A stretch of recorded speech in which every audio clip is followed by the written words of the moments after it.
ये बात कहने आए हैं, जैसे राम लक्ष्मण भरत शत्रुघ्न 4 भैया हैं, वैसे हम लोग भी 5-7 भैया हैं।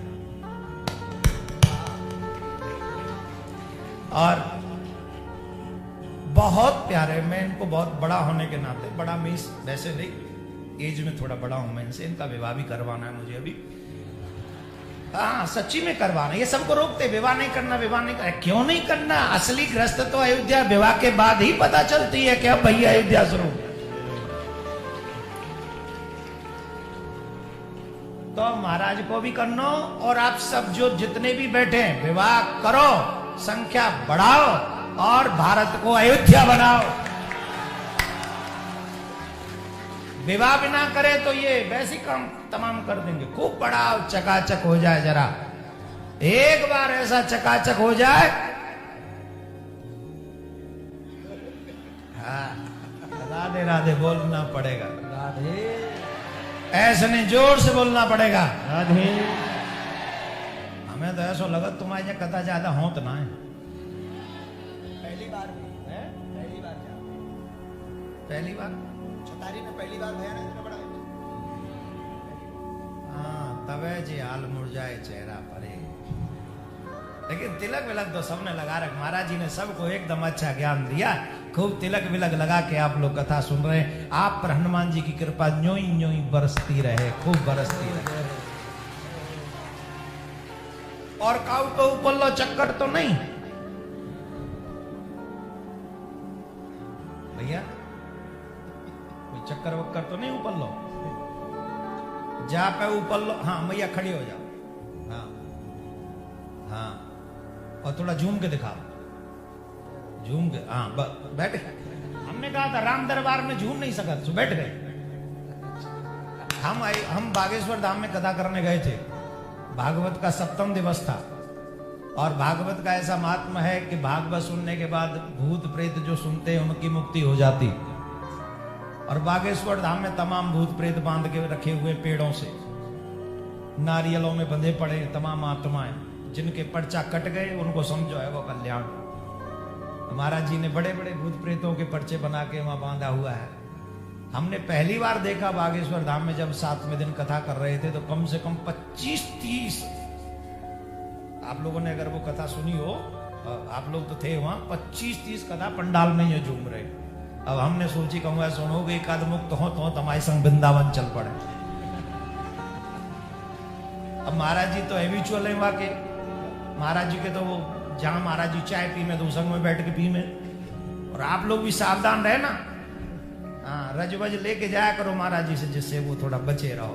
नहीं तो महाराज जी चाय उनके संग पी में, भोजन उनके संग करे। मैं तो रहूं 7 दिन। महाराज जी का, बागेश्वर धाम का, बालाजी महाराज का बड़ा बड़ा कृपा है।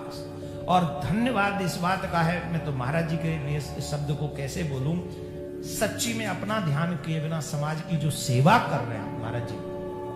हमने 1000 बार कह लिया, आप अपने भोजन की, अपने समय की, निद्रा का ध्यान रखिए। पर महाराज जी देखते हैं, जब कहते कि जब ये इमरजेंसी आ जाती है तो हमको मजबूरन सबको छोड़कर इनकी सेवा करनी पड़ती है। तो महाराज जी जैसे सनातन की सेवा और आप सबकी सेवा कर रहे हैं, वैसे आप लोग भी धर्म की सेवा कीजिए, अपने संस्कारों की सेवा कीजिए, अपनी संस्कृति की सेवा कीजिए। अगर कोई हमसे पूछे इस कथा के बाद आप महाराज जी को दक्षिणा में देना चाहें तो क्या देंगे बताओ? आज जब ये कथा पूरी होगी, राम जी जब राज्याभिषेक प्राप्त हो जाएगा, गद्दी पे बैठेंगे, तो आप क्या देंगे भगवान को, महाराज जी को दक्षिणा में? कथा के बाद तो दक्षिणा देनी चाहिए। अब मैं भी आशीर्वाद दे रहा हूं, मुझे नहीं दो क्या दक्षिणा? महाराज जी की दक्षिणा महाराज जी ले लेंगे, पहले मेरी दक्षिणा दो। दोगे कि नहीं दोगे? पक्का? डर गए कहीं ऐसा नोट मांग ले, टेंशन आ गई। कहा लेके जाएंगे? गुटका तुम खाओ, सब कछु तुम खाओ, हम खाओ क्या गुण नहीं ले जाएंगे? हमारी सुन लो, हमारी दक्षिणा बताओ, दोगे दक्षिणा? एक दक्षिणा। अगर तुमने वाकई ईमानदारी से 1 सेकंड भी ये राम कथा मन से सुनी है, मन से अगर सुनी है, दक्षिणा यही देना कि अपने नेक्स्ट जनरेशन को, नेक्स्ट पीढ़ी को, आने वाले नेक्स्ट वंशजों को ऐसा बनाना कि तुम्हारे बाद वो भी कथा में ऐसे बैठ सके, ऐसे संस्कारी हो। अगर तुम अपने बच्चों को ऐसे न बना सके तो आई एम सॉरी टू से माय डियर, आप लोगों ने कथा मन से नहीं सुनी।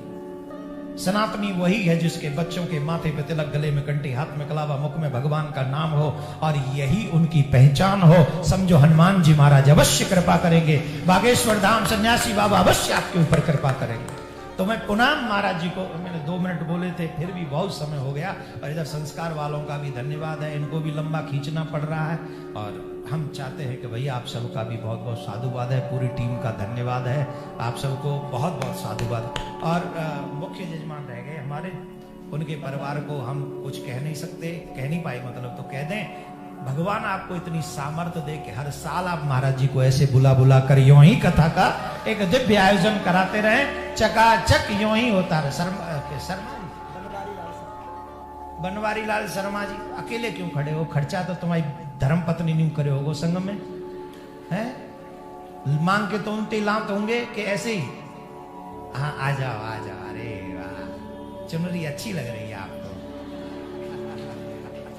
बनवारी लाल शर्मा जी और उनकी धर्मपत्नी और उनके सुपुत्र को हम महाराज जी से कह के यही आशीर्वाद दिलवा रहे हैं कि ठाकुर जी कृपा करें, आप रात दिन मतलब दुनिया तो दुगुना चौगुना कहती है, 100 गुना एक रात में कमाया करें और हर साल ऐसे दिव्य आयोजन महाराज जी को बुला बुला कर कराते रहे और इन लोगों का कल्याण कराते रहे। एक बार जोर से बोलना पड़ेगा राधे। फिर हनुमान जी महाराज के चरणों में कोटि कोटि नमन और महाराज जी से प्रार्थना जितनी जल्दी है सके राज्य अभिषेक करवा दो।